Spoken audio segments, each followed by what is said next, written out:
Hi folks, and welcome to the latest Genocide Dolphins video. Got a fan on in the background here because it's so hot, so I hope that doesn't detract from the voice here. Anyway, what I've been working on is Pedestrians. I'm trying to get the world to feel a bit like Grand Theft Auto or Assassin's Creed or Yakuza or Skyrim, which involves people walking around. As you can see, there's 4 guys there. I mean, that's just a test. There won't be 4 guys just walking in a row like that, but at the moment I'm trying to test what sort of level of people I can have, how many polygons they can have, what sort of paths they can take without things slowing down and stuff like that. And I think it's working good. As you can see, there's people milling around everywhere. I have a couple of new things around here. And these people all have different pre-programmed paths. Well, some of them share the same paths. And you can go over here. I'm running a little bit slow at the moment with Bandicam and that on and all of this happening, and there's no occlusion culling or anything. So here you can see a lot of people coming from the other part of the city that I've developed. Strange, wonderful looking people who have yet to be optimized or anything like that. On animations are a bit messy because I've done a lot of these myself and stuff. Pretty much all of it I've had to struggle together, but you know, this is the first run of the people walking around, and they will look weird and wonderful anyway, but they'll just look a bit better than this, and maybe have like some mad helmets and bright colours and stuff like that, and you'll be able to talk to them, and they might even say things as you walk past them and things like that, and they will be going places. This is the old Golem. If you've really been watching this video and you remember these videos, and you remember this Golem from the earliest versions of this game, he was actually still chilling in the same sort of area as he used to. He's been removed of his rockets, and his textures and that are not very good at the moment, and he's a bit slow, but there he is, back in. And I think I have about 16 different people in this world walking about now, and this is taking me along. There's a collision problem there when you go close to high poly objects. It's taken me bloody ages. Oh, I haven't seen that happen before. Okay, so they fight their way through. Just look at this guy. He's pretty interesting. See if I can get in front of him. Oh, I'm pushing him along. There's another worry, you know. You can push people off cliffs and stuff, so how do you get around that? Do you make them... Where is he? Do you make them not pushable, or do you allow that, or something? Now he seems to be pushing me in the air there. Again, I've never seen that happen. But for example, he's on his way over to this like art gallery over here, that orange one there. But if I push him off the edge here, then he gets... oh, he's being smart. They write themselves very well, but not brilliantly well. And this logic is all done using Adventure Creator, by the way. I need to cheat there to give myself some jump power, because that's another thing. Now I've limited the jump power in the game based on how much of a certain thing you have, and you have to go to the vending machines to buy that. There he is. He's off now. Well, actually there's a ramp there, so that's a bad example that will work. Now, also you can see that I have the radar going and the bars and that in the corner. I'm not sure if I made a video about that yet. I've been lying low a little bit and just trying to get stuff done rather than trying to document everything, but I don't want to leave a huge gap, because I love to see the stages of evolution myself. This is a custom character we had made up, but as you can see, his walk animation is not great at all, which is a bit annoying. And I have scripted routes all the way back here. There's going to be a train station around here, and people, they can actually come in here. There might be someone out there at the moment. Is there anyone there? No.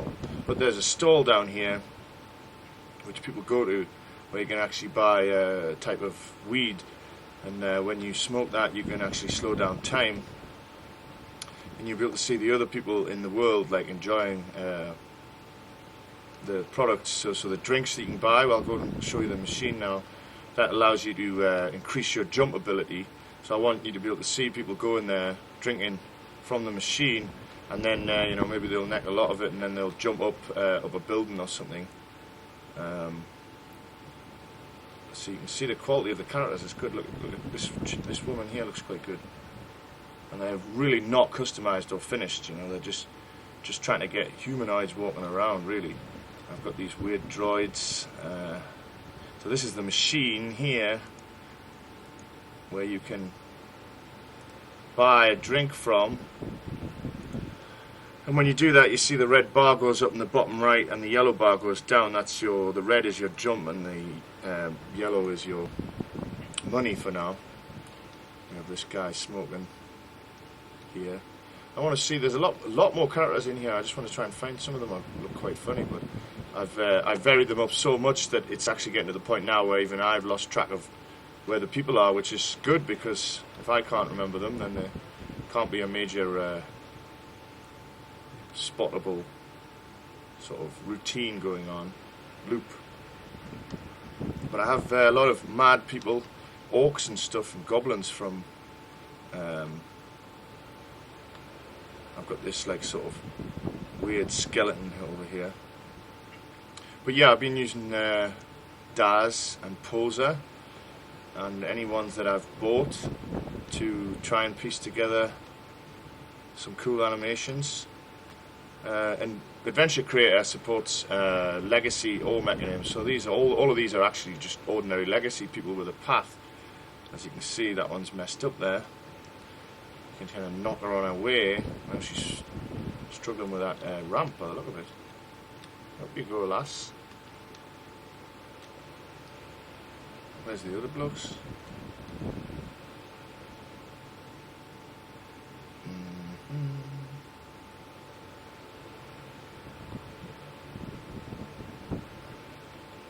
And there was a huge bottleneck here where everybody was building up and getting stuck in this corridor, so that just took me a few hours to fix that, get that working properly.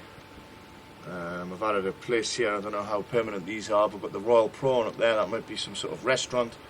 And I've got this place here called the Fly Trap, which might be some sort of bar or club or something, and some animated posters and stuff. I love the basicness of this main world, but I'm still trying to keep pushing it. Like, every month that goes by, my taste finally sort of absorbs my love of the style, and then I play it for so long I get bored, and I think, right, now it's time to add a bit more. But I couldn't actually do that before, because I'm thinking, no, I'm ruining all this cool stuff. But as things evolve, I sort of seem to want to keep pushing things. It's a sort of syndrome I have where I get stuck in stages of game development, and I get all teary-eyed about a beta version that looked rubbish but had its own uniqueness about it, even though it didn't look that good. Here's a cool guy. Like he's someone I've bought on Daz and then brought in. I managed to get an animation working from the Carnegie Mellon stuff. You can hardly see him there because it's dark right now. I have real-time lighting now. There's a blimp there as well, which I have, which randomly goes around. You can actually get inside the blimp and you can control it. That's sort of secret right now.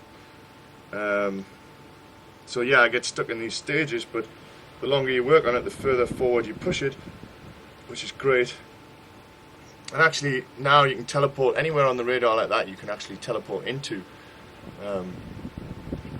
for example, well, not anywhere, but a lot of the places. I've developed all this area too, mostly putting ramps around because I want the AI to be able to wander about, and I don't want to have to worry about them jumping or taking elevators, or even steps look a bit awkward. But yeah, a lot of these places that you see, like a glowing teleporter, like over there, you can get in these places. And they're obviously still in development highly, but it's cool. And I've got secrets around here, hidden.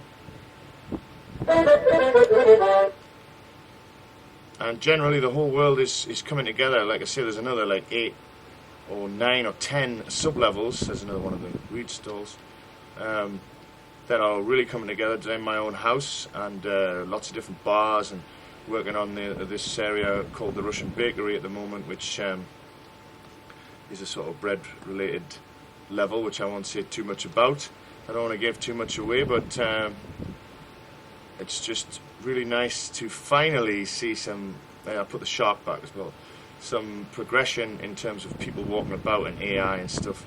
Because right at the beginning I started trying to do that like on day 2, and I thought it would be so easy, but all this time later you realise no, it's not easy. But I must say Adventure Creator is quite a good package actually. I've mixed Adventure Creator and UFPS, and it is making my life a lot easier. I've ditched the mission system I wrote myself, which you may or may not remember. Well, it's still running in a way because it handles the secrets, but the major stuff is now being swapped over to Adventure Creator. All of the waypoints has been swapped over to Adventure Creator, so I'm not using any artificial intelligence packages at all right now, because I'm just waiting for them to evolve, and they're not evolving quick enough. I'm waiting for the latest shooter AI, which will be amazing, but there's no point in me implementing all this gameplay with the early shooter AI, which is excellent, but not like absolutely AAA yet. So I'm now waiting. See how they bump off each other? I'm now waiting for the latest shooter AI, which is like going to be much better, and the latest UFPS AI and a couple of others maybe. But in the meantime, as I say, I've ripped out all of the AI, and that will go back in probably in the next 3 months in the run-up to Christmas. I'm considering another Kickstarter for this. I did have a failed Kickstarter. I don't know if any of you remember that. And it was a very weak Kickstarter with a poor early demo. But I'd just come off the back of my zombie game, which I actually built the whole Kickstarter campaign for, and then decided not to launch because at that point I'd failed so often with getting funding that I think I got sick of 2D games in many ways. And when I discovered Unity and the fact that this sort of stuff is actually possible with equal or less amount of work than it is to write a 2D game from scratch yourself, well, less probably, I decided I should just try and kickstart this and release it quickly. But now it's become some sort of epic. It used to be just a simple game like maybe the Call of Duty Zombies add-on, that sort of level of complexity. But then as I got more and more ambitious, it went away from being a sort of Quake where everyone you see is trying to kill you to more of a walk around, meet people thing. But the submissions and that will still be like a killing sort of Quake style thing where everyone's trying to attack you. But the main world, I'm trying to create something a bit different, but well, not different, but a bit like a living city. In many ways, a sort of surreal mini GTA or something. Although it feels to me, in many ways, somehow, I don't know, but it feels a bit like this old Spectrum game called Everyone's a Wally. I think it's just when you see the people walking around, especially this guy here, the way he walks, it reminds me of that game. But whatever, it's getting to be semi-populated, It's not quite enough people yet, is there, to fully think, oh yeah, I'm in the middle of this city.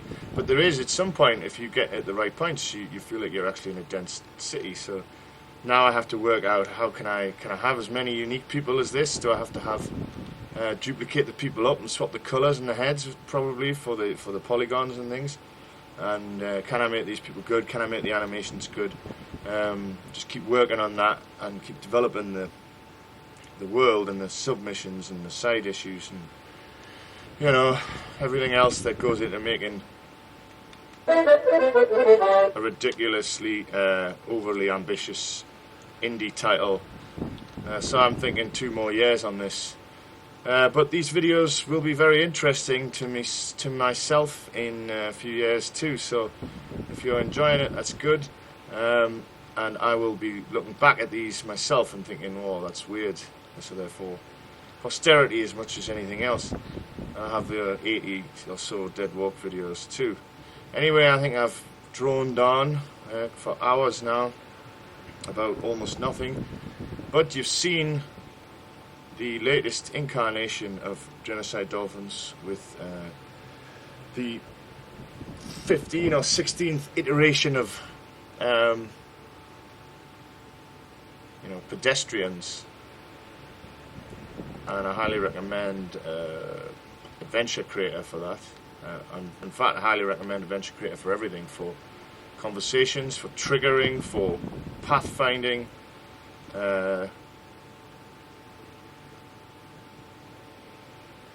for everything. You can set variables with it. You can trigger different things. Like if I jump above this thing here, you'll see everybody should disappear because I've hidden a trigger up there as a test. Oh, it's interesting that it's not happening. Anyway, thank you for watching. Stay tuned for a lot longer and you'll find this game is going to be amazing.